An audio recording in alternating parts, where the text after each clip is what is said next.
Hai Teens, jumpa kembali dalam acara TFC pada hari ini. Nah, hari ini kita akan kembali menyimak tulisan dari Pendeta Michael Suryajaya dalam buku renungan Teens for Christ dengan judul Menyesal, berdasarkan dari Matius 26 ayat 69 sampai 75 bersama saya, Yohanes Sung. Mari kita berdoa. Tuhan, hari ini kami mau kembali datang ke hadapan-Mu ya Tuhan untuk boleh membaca dan merenungkan firman-Mu. Biarlah firman-Mu itu boleh terus menguatkan setiap kami, menolong kami untuk memproses berbagai macam hal dalam hidup kami ya Tuhan. Tolong kami ya Tuhan, berbicaralah kepada kami. Hanya dalam nama-Mu Tuhan Yesus kami berdoa. Amin. Nah teman-teman, yang akan menjadi perenungan kita secara khusus pada hari ini itu dari Matius 26 ayat 75. Saya akan bacakan buat kita semua, Matius 26 ayat 75. Petrus pun teringat akan apa yang dikatakan Yesus kepadanya. Sebelum ayam berkokok, engkau telah menyangkal aku 3 kali. Lalu ia pergi keluar dan menangis dengan sedih. Nah teman-teman, ada ungkapan yang berbunyi, nasi sudah menjadi bubur. Saya rasa ini adalah ungkapan yang sering kita dengar dalam kehidupan kita.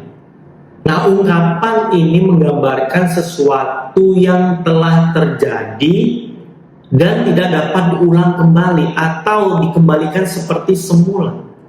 Contohnya, ketika kita akan ulangan, kamu mungkin memilih tidak belajar sehingga akhirnya mendapatkan nilai yang jelek.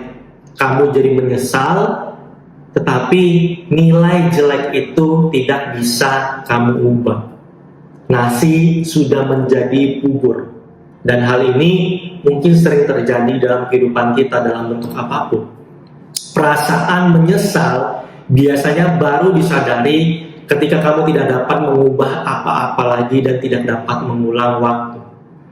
Nah, Teens, di dalam kisah Alkitab hari ini kita melihat ada kisah salah satu dari murid Yesus, Petrus, yang menyesal karena menyangkal Tuhan Yesus. Sebelumnya, ketika di dalam perjamuan itu, Petrus menyatakan dirinya sebagai pengikut yang setia. Dia bahkan berjanji untuk setia sampai mati dan menunjukkan dirinya sebagai sosok yang pemberani di antara para murid. Petrus mengikuti rombongan yang menangkap Tuhan Yesus sampai ke hadapan imam besar. Namun, ketika para hamba dan orang-orang di sana bertanya tentang identitasnya, ia menyangkal bahwa dirinya mengenal Tuhan Yesus. Saat ayam berkokok, Petrus akhirnya tersadar bahwa dirinya sudah menyangkal Tuhan sebanyak 3 kali.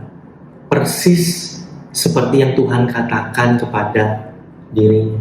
Teman-teman, tindakan itu bukanlah hal yang seharusnya dilakukan oleh seorang murid Tuhan yang mengaku bahwa dirinya pemberani.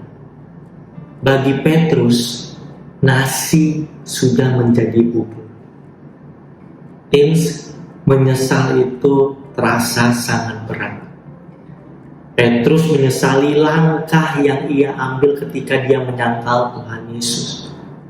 Namun, jangan sampai kamu terpuruk di dalam penyesalan tanpa melakukan apa-apa. Di dalam tradisi gereja mula-mula, Petrus dikenal sebagai pemimpin para murid dan rasul yang banyak mempertobatkan orang. Dan hal itu terjadi karena Petrus tidak terjebak dan tenggelam dalam penyesalan mereka. Berbeda seperti Yudas yang akhirnya kemudian memutuskan untuk mengakhiri hidupnya. Dan Petrus mau dipulihkan kembali, mau melangkah kembali kepada Tuhan. Teman-teman, selalu ada kesempatan dan pemulihan dari Tuhan sehingga seseorang dapat menjadi pribadi yang lebih baik. Dan kalau mungkin hari ini ada banyak penyesalan dalam kehidupan kita, teman-teman, mari kita bawa itu kepada Tuhan dan kita berusaha berjuang untuk menjadi pribadi yang lebih baik lagi. Mari kita berdoa. Tuhan Yesus, saat ini mungkin ada banyak penyesalan yang kami rasakan di dalam kehidupan kami. Kenapa kami berbuat ini, kenapa kami berbuat itu.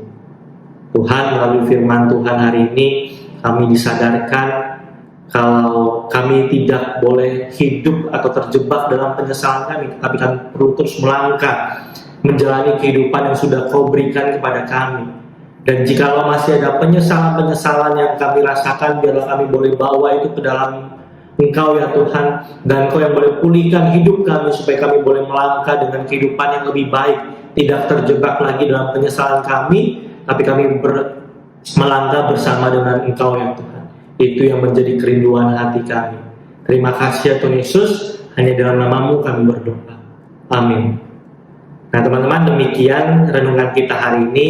Sekali lagi jangan lupa subscribe, like, dan bagikan kepada teman-teman kalian. Tuhan Yesus memberkati.